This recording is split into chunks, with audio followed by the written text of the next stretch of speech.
नमस्कार दोस्तों, Holkar study point में आपका स्वागत है।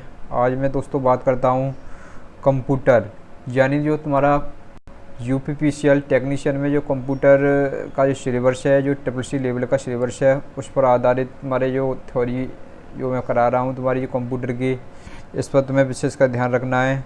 तो दोस्तों सबसे पहले मैं बात करूँगा यहाँ पर कंप्यूटर की। किसकी बात करूँगा? कंप्यूटर क्या होता है, क्या नहीं होता। दोस्तों आपको सबको पता होगा दोस्तों, कंप्यूटर है, जो कंप्यूटर होता है तुम्हारा एक कैसी होती है, तुम्हारी स्वचालित इलेक्ट्रॉनिक्स मशीन है, या बोल सकते हैं जो कंप्यूटर होती है तुम्हारी एक इलेक्ट्रॉनिक्स मशीन होती है, या बोल सकते हैं ऑटोमेटिक इलेक्ट्रॉनिक्स मशीन होती है, जो डाटा तथा निर्देशों को इनपुट के रूप में ग्रहण करता है। जो भी तुम्हारी डाटा होता है और ये होता है तुम्हारा इनपुट होता है, इसको क्या करता है, ग्रहण करता है, निर्देशों के अनुरूप उनका विश्लेषण करता है तथा आवश्यकता परिणामों को निश्चित प्रारूप में आउटपुट के रूप में निर्गत करता है। इसी को ही हम बोल सकते हैं दोस्तों कंप्यूटर बोल सकते हैं। क्या बोल सकते हैं? कंप्यूटर। तो दोस्तों जो मैंने कंप्यूटर के बारे में बताया, इतनी बात समझ में आई हुई, बार बार इसी को समझिए। सबसे पहले बच्चों जो कंप्यूटर होता है ये क्या होता है, तुम्हारा स्वचालित, कैसा है, स्वचालित या बोल सकते हैं ऑटोमेटिक इलेक्ट्रॉनिक्स मशीन है, जो डाटा और निर्देश इनपुट के रूप में ग्रहण करता है और निर्देशों के अनुरूप में उनका विश्लेषण करता है तथा आवश्यक परिणामों को निश्चित प्रारूप में आउटपुट के रूप में निर्गत करता है। यही क्या होता है, तुम्हारा कंप्यूटर होता है। अब दोस्तों मैं आगे में बात करूँ इसी में, जैसे कंप्यूटर शब्द है जो अंग्रेजी भाषा का कैसा है, कंप्यूट शब्द से बना है। किससे बना है दोस्तों? ये कंप्यूट शब्द से बना है, जिसका अर्थ है गणना करना। जिसका अर्थ क्या है दोस्तों? गणना करना। दोस्तों कंप्यूटर है, कंप्यूटर को हम हिंदी में बोल सकते हैं संगणक। क्या बोलते हैं दोस्तों? संगणक बोलते हैं। अब देखो इसमें बात करता हूँ, जो कंप्यूटर का पितामह या बोल सकते हैं कंप्यूटर का जो जनक है दोस्तों, वो कौन है? तुम्हारा चार्ल्स बेबेज। जो क्या है तुम्हारा कंप्यूटर का क्या है ये दोस्तों? जनक है। अब मैं बात करता हूँ दोस्तों, इसमें यही क्वेश्चन कई बार पूछा गया है, तुम्हारा बहुत सारे पेपरों में पूछा गया है, कंप्यूटर का जनक कौन होता है? तो कंप्यूटर का जनक होता है, या बोल सकते हैं कंप्यूटर का पितामह, या बोल सकते हैं कंप्यूटर का जो पितामह होता है उसे क्या बोलते हैं? चार्ल्स बेबेज बोलते हैं। क्या बोलते हैं? Charles Babbage. दोस्तों मैं आगे में बात करता हूँ, इसमें सबसे पहले कंप्यूटर में क्या होते हैं, एक इनपुट होता है, जो इनपुट क्या करता है, यानी प्रोसेस करता है। जैसे हम अपने जैसे समझते हैं, जैसे हमारी दिमाग की जो मेमोरी होती है, उसी कंडीशन में सबसे पहले हम समझाएंगे। सबसे पहले हमें कोई क्वेश्चन करता है तो उस कंडीशन हम सबसे पहले उसे क्या करेंगे, उसे प्रोसेस करते हैं, यानी हमें तुरंत उसे देते हैं, जैसे प्रोसेस करके तुरंत देते हैं, उससे निर्देश देते हैं। क्या देते हैं? निर्देश। और निर्देश देंगे, फिर उसे कैसे देंगे, प्रोसेस के रूप में तुरंत हमें क्या प्राप्त होगा? आउटपुट प्राप्त होता है। दोस्तों क्या प्राप्त होता है? हमें आउटपुट प्राप्त होता है।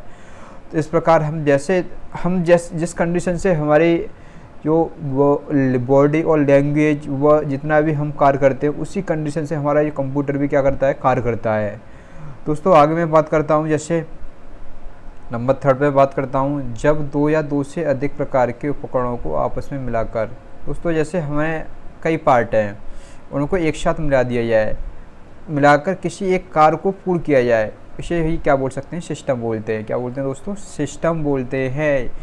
अब देखो नेक्स्ट में 4 की बात करता हूँ, 4 नंबर दिया तुम्हारा इसमें, यानी कंप्यूटर एक प्रकार का क्या है? सिस्टम है। कंप्यूटर दोस्तों क्या है? मैंने बताया था एक प्रकार सिस्टम है। सिस्टम क्यों है दोस्तों? मैंने अभी बताया था, जब दो या दो से अधिक प्रकार के उपकरणों को आपस में मिलाकर किसी एक कार्य को पूर्ण किया जाए, तो उसे ही क्या बोल सकते हैं? सिस्टम बोलते हैं। और कंप्यूटर ही क्या करा गया तुम्हारा? एक सिस्टम है, जो विभिन्न इकाइयों को मिलाकर या विभिन्न इकाइयों से मिलकर बना होता है। जैसे बोल सकते हैं इनपुट यूनिट होती हैं। क्या होती है? कंप्यूटर के अंदर इनपुट यूनिट होती है, और इसी के अंदर बहुत सारे क्या होते हैं? डिवाइस होते हैं। तुम्हारे इनपुट होते हैं, आउटपुट होते हैं तुम्हारे डिवाइस। और क्या होता है इसी में? क्या होता है तुम्हारा हार्डवेयर, सॉफ्टवेयर।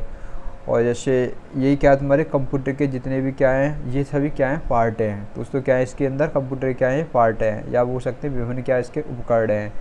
जैसे तुमने देखा होगा कीबोर्ड है, जॉयस्टिक है, ये सभी क्या उपकरण हैं। दोस्तों इसी में जैसे मैं बात करूँ इसमें आगे, यानी इनपुट की बात करता हूँ। किसकी बात करता हूँ? इनपुट। यानी इनपुट है तुम्हारे, यह कंप्यूटर की वह इकाई होती है जो डाटा और निर्देश, क्या तुम्हारे डाटा और निर्देश के रूप में क्या करता है? इनपुट को प्राप्त करती है। किसको करती है? इनपुट को प्राप्त करती है। किसके रूप में? तुम्हारे डाटा और निर्देश के रूप में। दोस्तों ये वाला पॉइंट है तुम्हारा, डाटा और निर्देश है, ये क्या करता है? डाटा और निर्देश के रूप में क्या है? इनपुट को प्राप्त करती है। किस क्या करते हैं तुम्हारे? ये क्या, यही तुम्हारी आती है तुम्हारे इनपुट यूनिट के अंतर्गत। जैसे मैं बात करूँ इसमें, जैसे नोट पॉइंट दिया इसमें दोस्तों, तो नोट पॉइंट दिया है तुम्हारा इसमें, ये बता रहा है इसमें, यानी मैं बोल सकता हूँ कि कंप्यूटर में अव्यवस्थित सूचनाओं के समूह को आंकड़े कहा जाता है। यानी कंप्यूटर में क्या होते हैं, अव्यवस्थित सूचनाओं की समूह, यानी जो भी तुम्हारी इन्फॉर्मेशन है, इन्फॉर्मेशन के समूह को आंकड़े कहा जाता है। क्या कहा है, आंकड़े कहा जाता है। जैसे देखा होगा नंबर 2 में जैसे बात करूँ इसमें, यानी कंप्यूटर में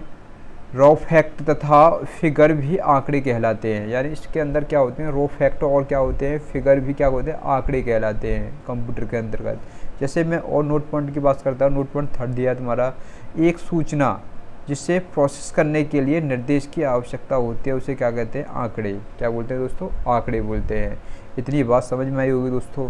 आगे मैं नेक्स्ट बात करता हूँ दोस्तों इसमें, यानी निर्देश की बात करता हूँ। किसकी बात करता हूँ, निर्देश। तो दोस्तों निर्देश होते हैं कंप्यूटर के अंतर्गत। जैसे नंबर 1 की बात करता हूँ, यानी किसी भी डेटा, या बोल सकते हैं किसी भी डाटा को प्रोसेस करने के लिए, कोई भी डाटा हमें उसे क्या करने के लिए, प्रोसेस करने के लिए किस क्या होती है, हमें निर्देश की आवश्यकता होती है। देखा होगा हमें कोई भी डाटा को, हमें मैंने अभी बताया था दोस्तों, जो भी कोई भी डाटा हमारा डाटा, जैसे मैंने मान लिया ये मैंने बना लिया इसी के अंतर्गत, जैसे हमारा है कोई भी डाटा को क्या करना है, हमें प्रोसेस करना है। तो सबसे पहले इसे कमांड देनी पड़ेगी हमें। कौन सी कमांड देनी पड़ेगी, निर्देश की कमांड देनी पड़ेगी दोस्तों। क्या देनी पड़ेगी, निर्देश। मैंने बताया था ये तो निर्देश हो गया, ये क्या हुआ तुम्हारा, इनपुट हो गया। और यहीं पर हमें क्या करेगा, यानी किसी भी डेटा को प्रोसेस करने के लिए क्या होता है, निर्देश की आवश्यकता होती है। हमें जैसे प्रोसेस करना है कोई भी डेटा, क्या करना है, प्रोसेस करना है। इसको प्रोसेस करने के लिए किसकी आवश्यकता होगी, हमें डेटा की आवश्यकता होती है। किसकी होती है, डेटा की आवश्यकता होती है। जैसे मैं आगे बात करूँ, ये किस में प्राप्त होगा, हमें प्रोसेस किस में प्राप्त हो जाएगा, तुम्हारा आउटपुट में प्राप्त हो जाएगा। किस में हो जाएगा, तुम्हारा आउटपुट में। नेक्स्ट जैसे मैं बात करता हूँ उसी में, तो नेक्स्ट दिया तुम्हारा, निर्देश को कमांड भी कहते हैं। यानी जो भी हम निर्देश देते हैं उसे क्या बोलते हैं दोस्तों, कमांड बोलते हैं। क्या बोलते हैं, कमांड कहा जाता है। जैसे 3rd नंबर की बात कर दूँ, कंप्यूटर में निर्देशों के समुचित समूह, जो भी कंप्यूटर के अंतर्गत क्या होते हैं तुम्हारे, जो है कमांड को बोल सकते हैं समुचित समूह को प्रोग्राम कहा जाता है। जो भी इसके अंतर्गत क्या होते हैं, कंप्यूटर को जो निर्देश दिए जाते हैं या निर्देशों के समुचित समूह को ही क्या बोल सकते हैं, प्रोग्राम कहते हैं। इतनी बात समझ में आई होगी दोस्तों। अब जैसे मैं बात करता हूँ इसमें प्रोसेसिंग यूनिट की बात करता हूँ। कंप्यूटर के अंदर किसकी बात करता हूँ, प्रोसेसिंग यूनिट की बात करता हूँ। तो प्रोसेसिंग यूनिट होती है यह कंप्यूटर की सबसे महत्वपूर्ण इकाई है। जो भी तुम्हारी प्रोसेसिंग होती है तुम्हारी, ये क्या है, तो तुम्हारे कंप्यूटर की सबसे महत्वपूर्ण क्या होती है, इकाई होती है। और जो इकाई होती है तुम्हारी, जो कंप्यूटर में होने वाली सभी गतिविधियाँ, जो भी कंप्यूटर के अंदर जितनी भी तुम्हारी गतिविधियाँ होंगी को क्या करता है, कंट्रोल तथा एक यूजर द्वारा प्रदान किए गए डाटा को विभिन्न प्रकार की गणनाओं करने का कार्य करती है। ये क्या करती है तुम्हारी प्रोसेसिंग, मैंने बताया था दोस्तों अभी। ये क्या करती है तुम्हारी, यह कंप्यूटर की सबसे महत्वपूर्ण तो इकाई है ही है, यानी सबसे महत्वपूर्ण क्या तुम्हारी यूनिट है, जो कंप्यूटर में होने वाली सभी गतिविधियाँ, जितनी भी कंप्यूटर के अंतर्गत जितनी भी गतिविधियाँ होंगी उसे क्या करता है, कंट्रोल तथा एक यूजर प्रदान किए गए डाटा पर विभिन्न प्रकार की गणना करने का कार्य करती है। अब जैसे नेक्स्ट में बात करता हूँ प्रोसेसिंग, यानी बोल सकता हूँ प्रोसेसिंग यूनिट कंप्यूटर की CPU, यानी आप बोल सकते हैं CPU होता है तुम्हारा सेंट्रल प्रोसेसिंग यूनिट। ये क्या है, हार्डवेयर का एक क्या होता है तुम्हारा टुकड़ा होता है। जो भी तुम्हारा हार्डवेयर का क्या होता है, टुकड़ा होता है। कौन होता है, तुम्हारा CPU। जो कंप्यूटर प्रोग्राम, ये क्या तुम्हारे कंप्यूटर प्रोग्राम के निर्देशों को पूरा करता है। जितने भी तुम्हारे कंप्यूटर के जो प्रोग्राम होते हैं दोस्तों, उन्हें क्या करता है तुम्हारा, ये जो तुम्हारा कंप्यूटर के प्रोग्राम के निर्देशों को क्या करता है, पूरा करता है। और यह कंप्यूटर सिस्टम में, या बोल सकते हैं यह कंप्यूटर सिस्टम के basic arithmetics, logic and input और आउटपुट संचालन करता है। यानी इनपुट और आउटपुट का क्या करता है, संचालन करता है। क्या करता है तुम्हारा, जो तुम्हारा CPU मैंने बताया था, और CPU होता है तुम्हारा हार्डवेयर का एक टुकड़ा होता है जो कंप्यूटर के प्रोग्राम के निर्देशों को पूरा करता है। यह कंप्यूटर सिस्टम का क्या है, बेसिक अर्थमेटिक्स लॉजिक यूनिट, या बोल सकते हैं इसे ALU, क्या बोल सकते हैं ALU, यह इनपुट और आउटपुट संचालन करता है। जैसे मैं बात करूँ इसी के अंतर्गत, जैसे आउटपुट की बात करता हूँ दोस्तों। किसकी बात करता हूँ, अब आउटपुट की बात करता हूँ। तो आउटपुट होता है दोस्तों, ये क्या होता है, या बोल सकते हैं आउटपुट यूनिट। क्या बोल सकते हैं, आउटपुट यूनिट, या बोल सकते हैं निर्गत, यानी आउटपुट को हम हिंदी में बोल सकते हैं निर्मित इकाई, या बोल सकते हैं इस इकाई द्वारा, क्या बोल सकते हैं इसकी डेफिनेशन बोल सकते हैं, इस इकाई द्वारा कंप्यूटर द्वारा प्रदान किए गए आउटपुट को दर्शाता है। जो भी कंप्यूटर के द्वारा जो प्रदान किए गए हैं तुम्हारे, जो प्रदान किए गए आउटपुट को क्या करता है, तुम्हारे जो प्रोसेसिंग के द्वारा जो आउटपुट प्राप्त होता है हमें, उसको क्या करता है, दर्शाता है। ये क्या कौन दर्शाता है, तुम्हारा आउटपुट। ये क्या होता है, तुम्हारे आउटपुट यूनिट। आगे जैसे मैं बात करूँ दोस्तों, इसमें कंप्यूटर, यानी कंप्यूटर द्वारा बोल सकते हैं, कंप्यूटर द्वारा प्रदान किए गए आउटपुट को सूचना कहा जाता है। जो भी कंप्यूटर के द्वारा जो प्रदान किए गए तुम्हारे आउटपुट को क्या कहा जाता है, तुम्हारा इन्फॉर्मेशन या बोल सकते हैं सूचना कहा जाता है। इतनी बात दोस्तों समझ में आई हुई तुम्हारी। अब देखो नेक्स्ट क्वेश्चन में, जैसे इसी में जैसे बात करूँ नेक्स्ट, यानी सूचना व्यवस्थित डाटा का समूह होता है। जो भी तुम्हारी सूचना होता है तुम्हारा, ये क्या होता है, व्यवस्थित डाटा का क्या होता है, समूह होता है, जिससे डाटा या प्रोसेस करने के बाद प्राप्त होता है। यानी तुम्हें जो डेटा होता है, डेटा को प्रोसेस करने के बाद क्या होता है, ये प्राप्त होता है। जब तक प्रोसेस नहीं करेगा, जब तक हमें प्राप्त नहीं होगा। जैसे आगे बात करता हूँ दोस्तों, इसमें मेमोरी की, किसकी बात करता हूँ, मेमोरी। तो मेमोरी क्या होती है दोस्तों, इसमें मेमोरी यूनिट की बात करता हूँ। इस इकाई द्वारा प्रोसेस किए गए डेटा, यानी जो भी तुम्हारी इकाई है, यानी इकाई द्वारा प्रोसेस किए गए डेटा को स्थायी रूप, यानी तुम्हारे स्थायी रूप में तथा प्रदान किए गए आउटपुट को स्थायी रूप में स्टोर करने का कार्य करती है, या बोल सकते हैं स्टोर करने के लिए किया जाता है। जो भी तुम्हारी जो मेमोरी होती है, ये क्या होती है, इस इकाई द्वारा प्रोसेस किए गए डेटा को अस्थाई या अस्थाई होते हैं तुम्हारी दोस्तों, मैंने अभी बताया था तुम्हारी, ये होते हैं तुम्हारी टेम्परेरी। कैसे होते हैं तुम्हारी, टेम्परेरी रूप में क्या करता है, प्रदान करता है। और बोल सकते हैं इसमें आउटपुट को, जो भी आउटपुट होता है उसे क्या कर देता है, तुम्हारा परमानेंट या बोल सकते हैं स्थायी रूप में स्टोर करने के लिए किया जाता है। ये किस में होता है, तुम्हारे मेमोरी के अंतर्गत होता है। जैसे मैं बात करूँ, इसमें सबसे पहले दिया तुम्हारा इनपुट यूनिट, यानी इनपुट यूनिट के द्वारा क्या होगा, तुम्हारा डेटा को क्या दिया जाएगा, डेटा और निर्देश दिया जाएगा। तुम्हारा डेटा और डेटा को क्या होगा, तुम्हारा डेटा प्लस निर्देश के द्वारा क्या बनेगा, तुम्हारा इनपुट यूनिट। और इसी के अंतर्गत जैसे मैं बात करूँ, यानी तुमने जो भी निर्देश दोगे तो क्या होगा, कंप्यूटर में क्या करेगा, प्रोसेस करेगा, यानी प्रोसेसिंग यूनिट होगी। और प्रोसेसिंग यूनिट होगी वो क्या होगी, तुम्हारी मेमोरी में। जैसे मैं मेमोरी में तुम्हारी सबसे पहले मैंने अभी बात की थी दोस्तों, यानी इसमें जो बताया था मैंने, यानी प्रोसेस किए गए डेटा को तो क्या करता है, तुम्हारे परमानेंट में, क्या इसमें करता है, तुम्हारा परमानेंट रूप में। और प्रदान किए गए आउटपुट को क्या करता है, स्थायी रूप में, या बड़े बोलते हैं परमानेंट रूप में क्या करता है, स्टोर करता है। कौन करता है, मेमोरी करता है। क्या करता है, मेमोरी। और फिर मेमोरी क्या करता है हमें, इसके बाद क्या होता है, आउटपुट के रूप में क्या करता है, सूचना प्रदान करता है। देखा होगा ये क्या कर रहा है, तुम्हारा आउटपुट के रूप में क्या कर रहा है, सूचना प्रदान कर रहा है। सबसे पहले क्या कर रहा है, तुम्हारा इनपुट, क्या कर रहा है, इनपुट यूनिट होती है तुम्हारी डेटा और निर्देश देने के लिए। और निर्देश दोगे तो क्या करेगा, प्रोसेसिंग करेगा।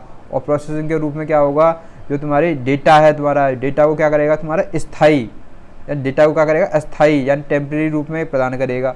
टेम्परेरी रूप में जैसे जैसे प्रदान करेगा तुम्हें, तो इसके बाद जैसे जैसे हमें आउटपुट है प्राप्त करना है, तो आउटपुट को क्या करेगा, तुम्हारे परमानेंट रूप में स्टोर करने के लिए प्रयोग किया जाएगा। किसके द्वारा, तुम्हारे मेमोरी के द्वारा। किसके द्वारा, मेमोरी यूनिट के द्वारा।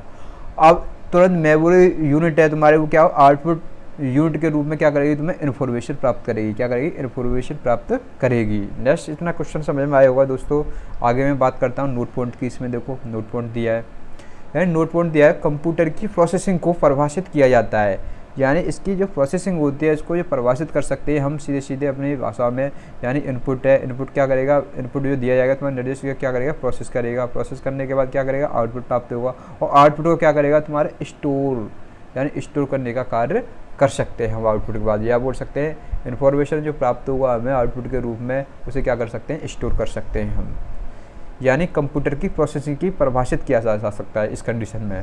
अब दोस्तों जैसे मैं आगे बात करता हूँ, प्रोसेसर या बोल सकते हैं इसे माइक्रो प्रोसेसर, यानी माइक्रो प्रोसेसर बोल सकते हैं तुम्हारी सीपीयू, या सीपीयू को बोल सकते हैं दोस्तों सेंटर प्रोसेसिंग यूनिट। क्या बोलते हैं, सेंटर प्रोसेसिंग यूनिट। इतनी बात समझ में आई होगी दोस्तों। इसकी कभी कभी फुल फॉर्म पूछ लेता है तुम्हारी, यानी सीपीयू की फुल फॉर्म क्या होती है।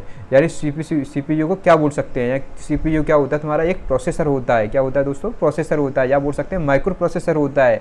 इसे हम बोल सकते हैं, सीपीयू को बोल सकते हैं सेंटर प्रोसेसिंग यूनिट। क्या बोल सकते हैं, सेंटर प्रोसेसिंग यूनिट बोल सकते हैं। जैसे मैं बात करूँ इसी के अंतर्गत, जैसे नंबर 1 दिया है दोस्तों, माइक्रो प्रोसेसर एक क्या है, कंप्यूटर का सबसे महत्वपूर्ण भाग है। यानी जो भी तुम्हारा ये माइक्रो प्रोसेसर है, ये क्या तुम्हारा कंप्यूटर का सबसे महत्वपूर्ण भाग है। दोस्तों जब तक ये CPU नहीं होगा तो ऐसी कंडीशन में जो कंप्यूटर के अंदर कोई भी इंफॉर्मेशन या कोई भी काम करने का काम नहीं कर सकता है। या बोल सकते हैं जो तुम्हारा प्रोसेसर होता है, या बोल सकते हैं CPU होता है, ये क्या होता है, कंप्यूटर का क्या होता है, दिमाग होता है दोस्तों। क्या होता है दोस्तों, दिमाग। तो ये भी तुम्हारा क्वेश्चन बनता है इसमें, यानी प्रोसेसर या बोल सकते हैं माइक्रो प्रोसेसर क्या होता है, ये क्या होता है, कंप्यूटर का दिमाग होता है। या बोल सकते हैं CPU क्या होता है, कंप्यूटर का दिमाग होता है। इतनी बात समझ में आई होगी दोस्तों। आगे मैं नेक्स्ट बात करता हूँ, नेक्स्ट 2 नंबर पॉइंट पे बात करता हूँ। तो आगे पॉइंट दिया तुम्हारा, कंप्यूटर में प्रोसेस, क्या बोल सकते हैं, कंप्यूटर में जो प्रोसेस होने वाले डेटा, यानी जो कंप्यूटर के अंतर्गत क्या होगा, तुम्हारा होने वाले डेटा और निर्देश को नियंत्रित तथा क्रियान्वयन करने की जिम्मेदारी क्या होती है, प्रोसेसर की होती है। जो भी काम करेगा तुम्हारे कंप्यूटर के अंदर, सभी जो भी काम करेगा वो क्या करेगा, तुम्हारे प्रोसेसर, यानी जितनी भी कार्य की करने की क्या होगी, जिम्मेदारी होगी, किसकी होगी दोस्तों, प्रोसेसर की होगी। इतनी बात समझ में आई होगी दोस्तों। यानी क्वेश्चन ये भी बन जाता है कि तुम्हारे प्रोसेसर का काम होता है तुम्हारा, जो भी तुम्हारे प्रोसेसर का काम होता है तुम्हारा, जितने भी तुम्हारे कंप्यूटर के में जो भी तुम्हारा कार्य करने या कंट्रोल करने का कार्य होगा, निर्देश को क्या करने का कंट्रोल करने का कार्य होगा, वो किसके अंतर्गत होगा, तुम्हारा जो प्रोसेसर का अंतर्गत, यानी उसी की जिम्मेदारी में होगा। जैसे मैं आगे बात करता हूँ इसी में, यानी इसलिए इसे कंप्यूटर को क्या करते हैं, बोल सकते हैं, इसलिए इसे कंप्यूटर का दिमाग कहते हैं। यानी प्रोसेसर को क्या बोल सकते हैं, कंप्यूटर का दिमाग, या बोल सकते हैं CPU क्या बोल सकते हैं, कंप्यूटर का दिमाग कहते हैं। दोस्तों आगे बात करता हूँ, नेक्स्ट नंबर 3rd पॉइंट में बात करता हूँ। 3rd पॉइंट दिया तुम्हारा, प्रोसेसर हजारों ट्रांजिस्टरों का समूह है। दोस्तों ये प्रोसेसर है तुम्हारा, इसमें बहुत सारे क्या लगे, ट्रांजिस्टर लगे हुए हैं। कैसे, तुम्हारे ट्रांजिस्टर, जैसे आपने पढ़े होंगे इलेक्ट्रॉनिक्स में पढ़े होंगे, PNP ट्रांजिस्टर, NPN ट्रांजिस्टर, ये इसी प्रकार के तुम्हारे प्रोसेसर के अंदर क्या है, तुम्हारे हजारों ट्रांजिस्टर का ये क्या तुम्हारा समूह है, जिसका प्रयोग कंप्यूटर में एक चिप की तरह प्रयोग किया जाता है। किसकी तरह किया, तुम्हारा एक चिप की तरह प्रयोग किया जाता है। तो दोस्तों ये भी चिप होती है तुम्हारी सिलिकॉन की बनी होती है। दोस्तों किसकी बनी होती है, तुम्हारी सिलिकॉन की बनी होती है। प्रोसेसर को बनाने के लिए सिलिकॉन पदार्थ का यूज किया जाता है। दोस्तों जो भी इसके मैं अभी बता रहा था, तुम्हारा जो भी चिप है, ये चिप किसकी बनी होती है, तुम्हारी सिलिकॉन। सिलिकॉन क्या होता है दोस्तों, सेमीकंडक्टर होता है, यानी ये क्या होता है, अर्धचालक होता है। कैसा होता है दोस्तों, अर्धचालक। ये भी तुम्हारा क्वेश्चन में बनता है, जैसे UPSC एग्जाम में पूछ लेता है कि सिलिकॉन होता है, और सिलिकॉन क्या होता है, तुम्हारा सेमीकंडक्टर डिवाइस होता है, या बोल सकते हैं अर्धचालक। इसे क्या बोल सकते हैं, अर्धचालक। यानी अर्धचालक के अंतर्गत ही दोस्तों आते हैं, जैसे तुम्हारा जैसे कार्बन भी क्या आता है, तुम्हारा अर्धचालक के अंतर्गत आता है, सिलिकॉन आता है, जर्मेनियम आता है, ये सभी किसके अंतर्गत आते हैं, तुम्हारे सिलिकॉन के अंतर्गत आते हैं। जैसे प्रोसेसर को बनाने के लिए हमें सिलिकॉन पदार्थ का यूज किया जाता है, क्योंकि ये क्या होता है, बहुत कम वोल्टेज के द्वारा क्या होता है, ऑपरेट हो जाता है। अर्धचालक सेमीकंडक्टर डिवाइस होते हैं तुम्हारे। अब जैसे आगे बात करता हूँ, जैसे 5 नंबर की बात करता हूँ दोस्तों। 5 नंबर दिया तुम्हारा, प्रोसेसर का सर्वप्रथम प्रयोग, यानी जो भी तुम्हारा प्रोसेसर है इसका सर्वप्रथम प्रयोग तुम्हारा 4थी पीढ़ी, दोस्तों मैं बता रहा हूँ, क्या बोल सकते हैं, 4th जो भी तुम्हारी जनरेशन थी, तुम्हारी 4th जनरेशन थी, इसमें माइक्रो, या बोल सकते हैं इसे माइक्रो कंप्यूटर में किया गया। यानी इसमें सबसे पहले जो प्रोसेसर का यूज किया गया था दोस्तों, वो 4थी पीढ़ी के माइक्रो कंप्यूटर में प्रयोग किया गया था। किसका प्रयोग किया गया था, तुम्हारा 4थी पीढ़ी के कंप्यूटर में, माइक्रो कंप्यूटर में प्रयोग किया गया। किसका किया गया, तुम्हारा प्रोसेसर का।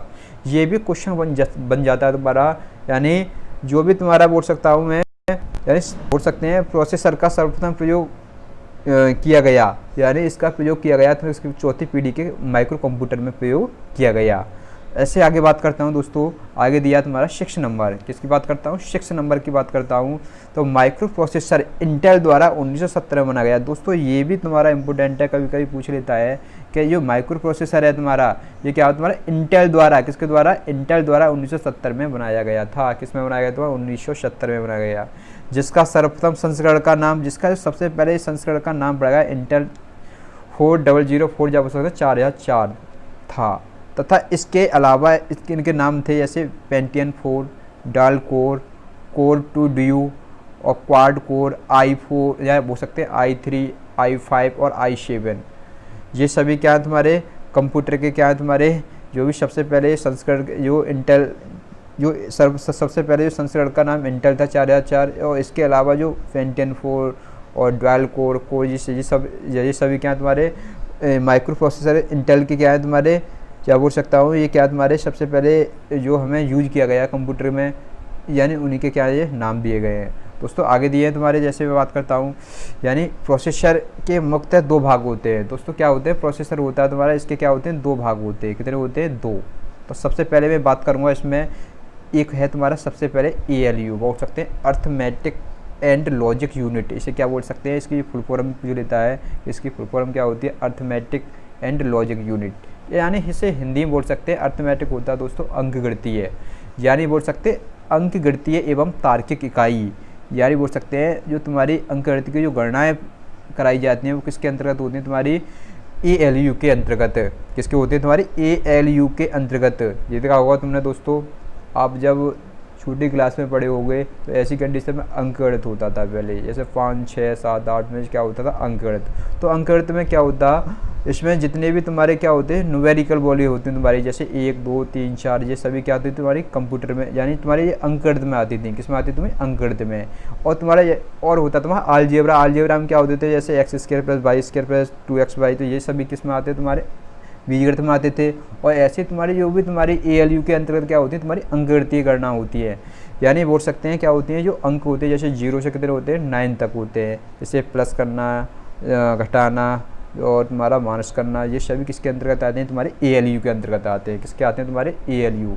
जैसे मैं बात करता हूँ दोस्तों इसमें आगे नेक्स्ट पॉइंट की बात करता हूँ, यानी इस इकाई द्वारा एक कंप्यूटर में होने वाली सभी अंकगणितीय तथा तार्किक गणना की जाती है। मैंने अभी बताया था, जितनी भी तुम्हारी इस इकाई में क्या होती है, कंप्यूटर में होने वाली सभी अंकगणितीय तथा तार्किक गणना की जाती है। जैसे आगे बात करता हूँ, जैसे ALU, यानी ALU कंट्रोल यूनिट द्वारा दिए गए निर्देश के अनुसार किसी भी डेटा पर गणना करता है। जो भी तुम्हारा निर्देश दिया जाएगा उसी पे क्या करेगा, ये गणना करेगा। कौन करेगा, तुम्हारा ALU। क्या करेगा, तुम्हारा ALU, या बोल सकते हैं अर्थमेटिक लॉजिक यूनिट। ये क्या है, तुम्हारा कंट्रोल यूनिट द्वारा क्या करेगा, निर्देशों के अनुसार किसी डेटा को क्या करेगा, गणना करने का कार्य करेगा।